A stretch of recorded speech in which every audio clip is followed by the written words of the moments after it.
Tonight in 7 News, Flashback, Queensland's greatest search and rescue operation. On this day 75 years ago, an airliner crashed in the Gold Coast Hinterland. 9 days later, 2 survivors were found and rescued. Air travel began with open cockpits, but by the 1930s, planes became more comfortable. Airlines of Australia flew Stinsons from Archerfield to Sydney. But on the 19th of February 1937, disaster struck. Flying from Brisbane to Sydney in cyclonic weather, the big aircraft vanished. Authorities had no idea where to start looking. False eyewitness reports suggested the plane crashed off Sydney. They spent 5 days looking and then gave up.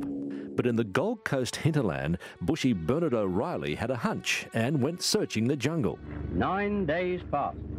Then a continent was electrified by the news that the Stinson had been found. 2 men were alive. 5, including the 2 pilots, were dead. Bernard O'Reilly had arrived just in time. One chappie was writing his last message on a sheet of metal, and within 5 minutes he was asking me what the cricket score was. 80 locals were enlisted to stretcher the pair down the mountain. And I must say that the sons of Queensland have been excellent to me. Bernard O'Reilly became a national hero. Peter O'Reilly was 3 at the time. When I was younger, I thought when all the people died that remembered it, it would possibly die out.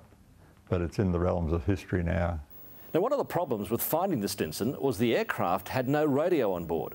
Authorities thought the plane had flown the coastal route to Sydney when it had actually tracked inland. Following the crash investigation, radios were made mandatory on Australian airliners. The publicity put O'Reilly's guest house on the map. 75 years on, the rainforest continues to delight, with the resort attracting guests from around the world. They even have an old Stinson replica. Hundreds of people walk to the crash site each year.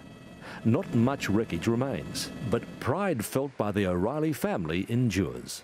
Mrs. O'Reilly, and what do you think of your husband's exploit? Well, I think he's rather wonderful. She would.